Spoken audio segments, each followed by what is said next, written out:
It's like, how much money would someone pay to not feel that way? They would give almost everything they had to not feel that way. But the good news is that it's free. It's free for anyone who wants it. And I would say that that has led me down the path of re-examining what I'm doing with my music, and what kind of songs I write, and ultimately, what is my purpose with my music now? A year or two ago, it would have just been like, let me write some like catchy songs and play some concerts and, make some money and have some fun. And that's no longer where I'm at with it now. And my latest thing is I've been really into Bob Marley and his music because of the message that he was able to put in a lot of his songs. And although Bob Marley and myself are coming from some slightly different places and backgrounds and belief systems, but the thing that really sticks out to me about Bob Marley, aside from just making cool music, I just like his music, I always have, but through his religion, and he was a very religious person, he's operating under the belief that music is a highly effective weapon to defeat evil with. And if you look at some of his lyrics, you'll understand what I mean. In so many songs, he has a similar message. And to quote some of his lyrics, he says, "One love, one life, one heart. Let's get together and feel all right." Like, it doesn't have to be more complicated than that. And another one of his lyrics that really rings true to me is in the song Trench Town, where he says, "We free our people with music. Can we free the people with music?" Almost every one of his songs, with the exception of a few, are based on some Bible verse. But he wasn't just composing and singing those songs willy-nilly, There was intent behind what he was doing. He wasn't just saying like, hey, let's forget about our problems. The meaning is so much deeper on a philosophical level, but he is intentionally saying those things, and the message is intentionally there in almost every single song. He wasn't just waking up one morning and saying, I feel kind of happy today. Let me just write one love, one heart. Let's get together and feel all right. He had to overcome quite a few things, including political violence, white supremacy and racism, and all kinds of wars and things that were happening at that period in time. So these weren't just the lyrics of a happy-go-lucky guy who is, blissfully ignorant. And unfortunately, I think that's the interpretation that many truly ignorant people, when they listen to his music, take away from it. Unfortunately, I think a lot of people will listen to his music and just say, well, here's this, kind of wild-haired Jamaican guy who likes to smoke joints and is just happy because he's stoned all the time, and that couldn't be farther from the truth. Even though Bob and I have slightly different understandings of the Bible, and interpretations, and even though someone could look at Bob's life and point out things that they didn't like, they might say, well, he did this wrong or he did that wrong. Like, we all do things that are wrong, Show me one person who hasn't done a bunch of wrong things. But when I view him from the perspective as, here's a person who's strongly devoted to their faith and is making music with the very specific intention of promoting peace and promoting love and promoting togetherness and stand up for their rights, what I see through the lens of everything I've just told you is someone who has taken satyagraha and has devised a way to turn it into music. So this is musical satyagraha. So he has figured out how to create a musical weapon that leverages the force of truth and love, and to use that to uplift people and to shine a light in dark places. And that's super inspiring to me. Here's someone who's making music with such a higher purpose than the age-old sex, drugs, and rock and roll kind of mindset that so many bands have been in, especially here in the States. And I know there is such a thing as like worship music, and there's gospel music, and there's Christian bands and stuff, but man, no one has really been able to make music as good as Bob Marley and put that message in it. And the other thing for me is like, a lot of those worship bands and Christian bands, they're singing to an audience who is assumed to already follow them. People who claim to be Christians making music for other people who claim to be Christians. And I think we've all heard some of that music before, and don't get me wrong, there's some really good gospel music out there. But some of the so-called Christian music is almost comically inauthentic to me.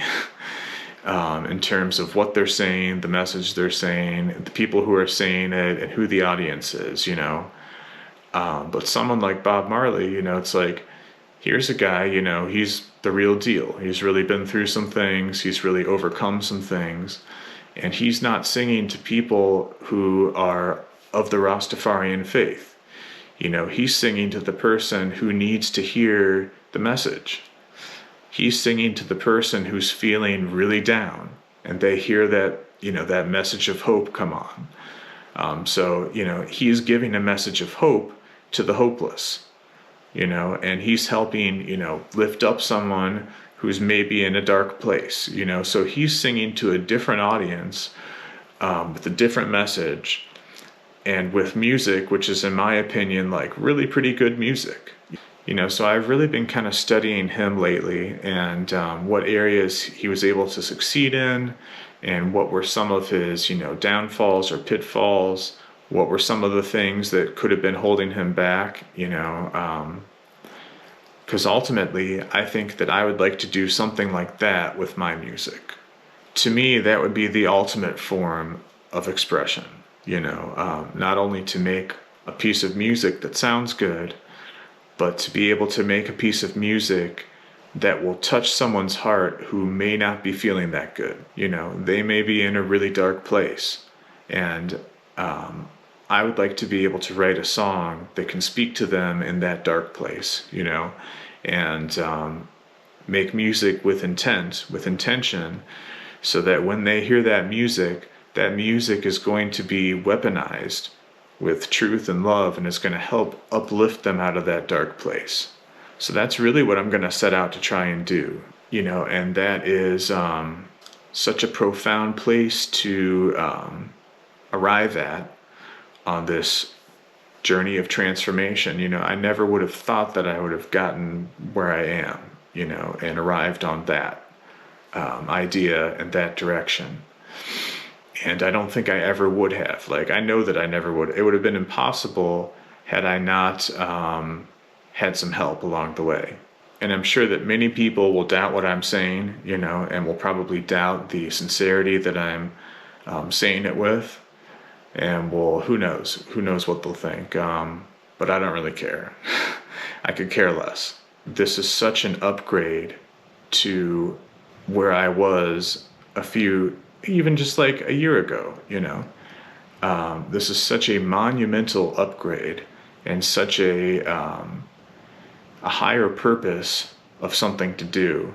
So I'm of the belief, that everything that I had gone through and my journey up into this point was leading me to this moment, and was leading me to this direction. And if God, the creator of the universe, aka truth and love, wants me to go in this direction, then I'm going to go in this direction. And there's no way I could have said that a year ago.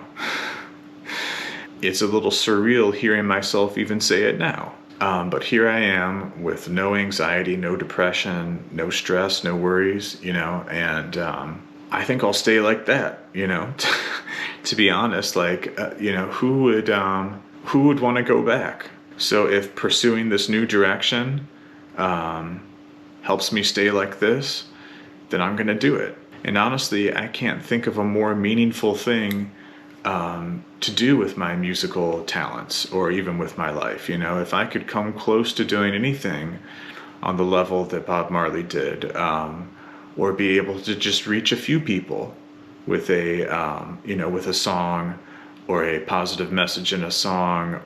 So anyways, that's a very long-winded monologue I just went on, but that's where I'm at with things. I feel kind of like I did back when I was a little kid. There's a feeling of blissfulness and just joy and happiness that's not attached to anything. I think one of the best takeaways, for at least from my experience, that I can share with you guys is that, you don't have to live that way. Life doesn't have to be this miserable, anxious, fearful, experience where you feel lost and inadequate all the time. How many people can realistically say that they're thrilled to be alive? Many adults cannot say that. They can't even come close. Or they can say it, but maybe not mean it entirely. I think the best thing I can share with you is that you don't have to be that way. It doesn't have to be that way. Life does not have to be that way. You have a choice, and you can make that choice anytime you want. Unfortunately, a lot of the times it takes some kind of crazy experience to realize that you need to make a change, So if you're watching this video and you relate to some of the things I said, just know that you have a choice. You're not trapped. You're not stuck. It seems that way. I know it does. And if you're dealing with depression and you feel like you're at the bottom of a pit, and you can't climb out, just know that there's a way out. If you're suffering from anxiety and it feels like the walls are closing in, just know that there's a way out of that too. And it's possible to go through life in a way that is meaningful, inspiring, and joyful, and blissful, with love, with all of the good stuff that we all crave, that we all need, really. As human beings, we actually need these things.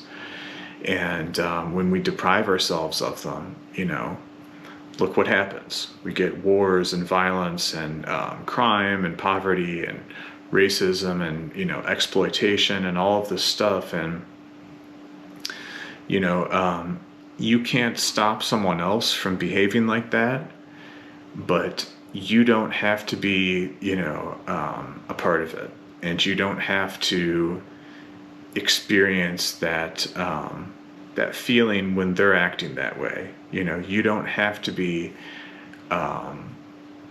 upset. You don't have to be worried about what are they going to do next. You don't have to be offended about, so-and-so said this and, we need to go set them straight. You don't have to do any of that. And that is such a waste of energy, such a waste of time. And it's kind of like this, if I handed you a pair of scissors, you could use them to cut up some fabric and make a beautiful piece of clothing, or you could sit there and stab yourself in the leg over and over again, and so many people are using their own mind to just stab themselves, over and over again, and make themselves miserable, anyways, I'm done blathering for a little bit. You guys are awesome for watching. I'll see you next time.